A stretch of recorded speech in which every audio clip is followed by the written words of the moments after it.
So today we are interviewing Serge Normant, who is one of the top hairstylists in the world and has been for many, many, many years. He's a wonderful person to interview, and I hope you're going to get some good advice from him.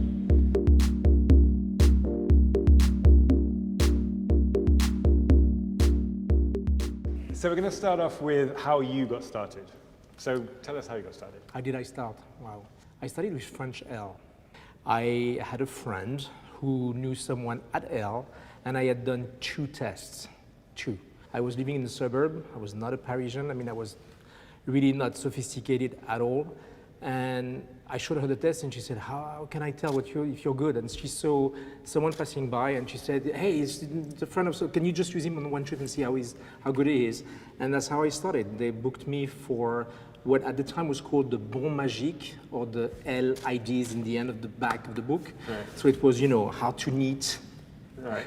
Turning out to knit. So it was one picture with one girl, and that's how I started. Right. When I was a kid, I was going to a hair salon in the suburb where I loved the smell and everything about women. I just loved looking at women all the time with the hair changing every day, and it was just like for me it was fascinating. And you have to remember it's the 60s. Right. So we're not talking about just like you wash your hair, you go, and that's it. It's like it was big, overdone things. And going to that salon all the time, when it came to the moment where I knew I wanted to be a hairdresser, my mom asked the owner if he could, hire me as an apprentice. So how old were you then? Do you remember? 14, 15. Wow. Yeah, 14. So I did 3 years of that, and then I moved to Paris. I always dreamed of working for a hairdresser, a hairstylist, very famous at the time, called Bruno Pittini.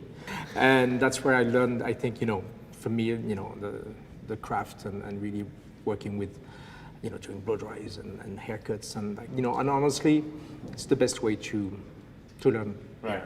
And it's not fashion, it's not, for photos and all that, but it's definitely the actual thing, because at the end of the day, I'm still doing hair today the same way that I was, the same contact that I had in the first place. So if you look back over the years that you've worked, yes. Can you see a common thread?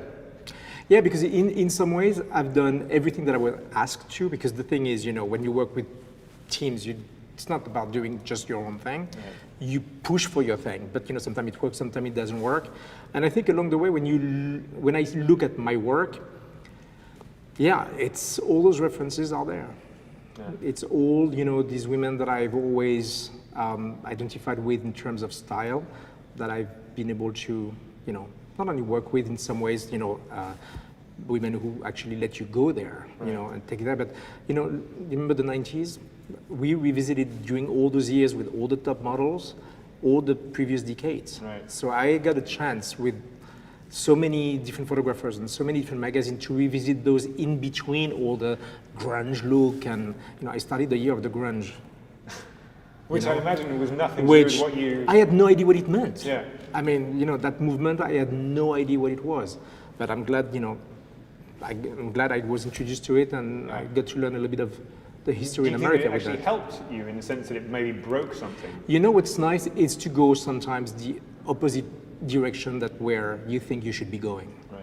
So, being pushed, it takes a while though, just to allow someone to also break you in a little bit that way, Yeah.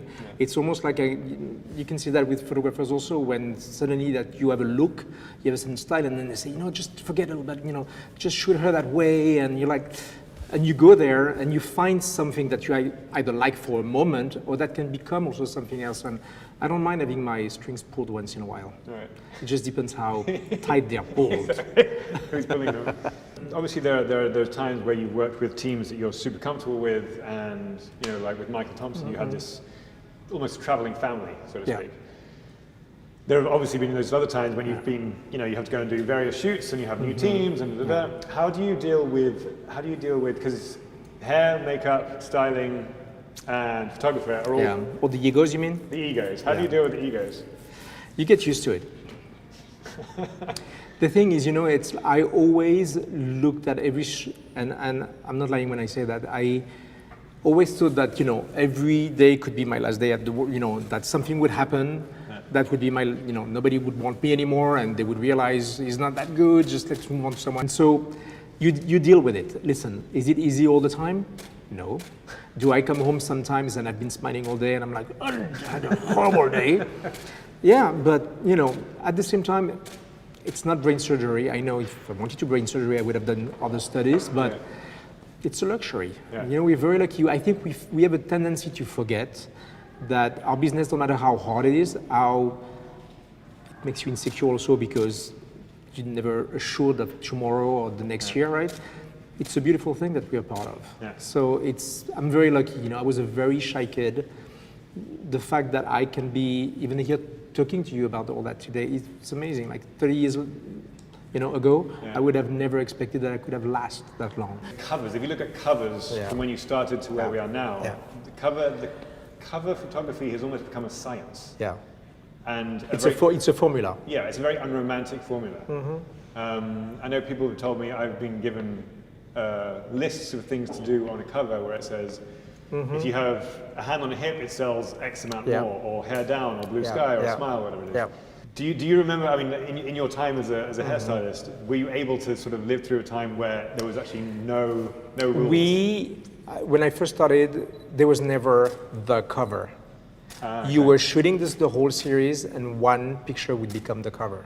So, and I know you've noticed that when you do the whole day, and then suddenly it's like, okay, next one is the cover. We all like, and you slightly change few little things that suddenly, okay, it's not the same story anymore. Yeah. So yes, if it's the formula and you know exactly what the magazine expects, and you have to make sure you get that hair that flies that way. I mean, how many times we don't really put that much wind on the inside pictures and then the cover, it's just like, it works for the time that we're living in, but there was something so nice about getting, I mean, talking about French Elle, talking about Italian Vogue, talking about all those magazines at the time, and there's an American Vogue too, and W, we didn't really shoot covers to be the cover. It became, I mean, some of my favorite stories with W with Michael, the cover became, was one picture from the whole shoot. And so there was that surprise element, and the thing is, the creative process was completely free. What do you get from a fashion photographer who suddenly decides to do beauty? Well, I don't know if I have a lot of experience on that, because I think Michael was maybe the only one that I knew who was just, at the beginning, a beauty photographer who became very quickly a fashion photographer. So I don't know of a lot of other ones. Right. The thing is with Michael, especially also working with Irving Penn before, it's the magic of the lighting, right. And the thing is, everybody's, talking about, me picking up a camera, the lighting, the way you guys do, we can look, I've been doing that for so long. I can see the way you've been lighting things, and doing portraits, not fashion, but you think you can recreate it, but it's just so subtle. There's just so many little elements in the lighting that just makes the whole difference. And I think when you do beauty, the attention to that lighting, just to show that much more details, everything is just so important that I think when you use this and I guess you transfer it, I mean, that would be more a question for Michael. I'm sure he could answer it better than I do on that level, but then it's that sense of perfection that transfer there in some ways that I think it's that much more beautified, if that makes sense. Because it's interesting that he went, because I was thinking that the majority of fashion photographers go to delve into beauty. And whereas Michael did it the other way around, and now that you talk about that, I feel like I've seen his fashion work. I mean, his fashion work is so vast, but there are definitely some of his fashion work where I see that perfection of the lighting that maybe stems from the beauty. But you know what I think it is also? The way you make someone pose for beauty, and it's all right here.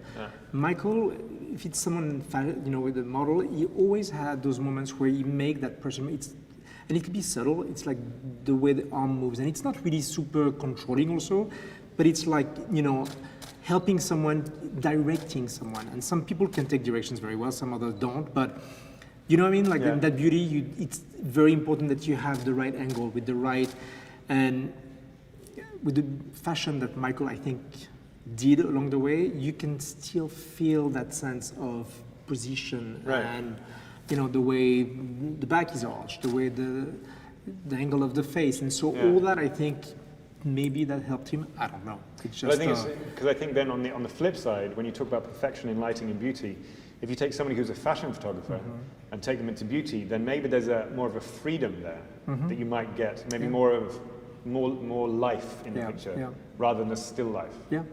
But I think also that's why, you know, and actually as we're talking and saying, you know, the controlling and all that, it's funny because, you know, there's moments with Michael, like, you know, when he says, just go crazy, just like, you know, put tons of wind and, you know, and move. And after he's making those people do certain things, you know, there's a freedom, as you say, that just happened. And I think that's what makes the difference in the end. Because if you control too much, then at one point you might be missing something that that person can give you. Yes, you know, and exactly. that's that one moment where you don't want any hair, makeup, stylist jumping on the set, and you just want to have that one moment with that, you know, subject. One piece of life advice for somebody, for a young creative coming into this industry. Oh, I'm not, you know, here's the thing, I'm not good at giving advice because I feel like some of them that were given to me, they worked. So I think you just have, I mean, I don't know, I think, you know, just have to go for it. I mean, you know, it's that one thing that's a little cliche when people, you know, don't listen to people who say no to you, just listen to yourself and go for it. Yeah. I think that's what I would always say. You know, that's why even like I can see it with people working for me in the salon, for instance, you know, are young hairdressers who want to do what I've done or what other people have done. And I can see their personality, I can see it, and I'm thinking, I don't know if it's going to, and I'm thinking, who am I to say to them, I'm going to give you one advice. Yeah. Stick with this and not this. It's like, because you know what, if I had listened to what I was told, I would have never done what I'm doing right now. So you have to also leave a little bit of space for things that can happen in your life that nobody can predict. Nobody. I mean, you know, we've worked with models sometimes who you work with at the beginning and you're like, and then a year later they come back and they're and you're like, oh my God, they're the most beautiful. It's amazing. Yeah. I would have never known that before. And some people have that talent of seeing that in someone. And I do see that with people that I work with as a hairstylist, and I can see which one can have that potential. But at the same time, we change so much. I mean, I don't do the same hair that I did 25 years ago. I'm not the same person I was 25 years ago. So there's so many things and so many people that you will meet. So, you know, it's when someone says no to you, you know, I would say don't always listen. Yeah. I think any advice is good advice, whether it's bad or good, because you can either reject it or you can push it. I know, but depending on who you are with your personality, like I'm someone like if I think you're very smart and you have a good head on your shoulder and you really know what you're doing and you tell me, you know what, Serge, it's time to retire. Right. And then I retire and then it's like, you know what I mean? It's like, who knows? And why would you know more than I do on that level? So it's... Trust your gut? I think so, you know? You just have to, I don't know, you just have to go for it. Thanks for watching, and if you want to see more face-to-face interviews, then you can click here or subscribe somewhere around here.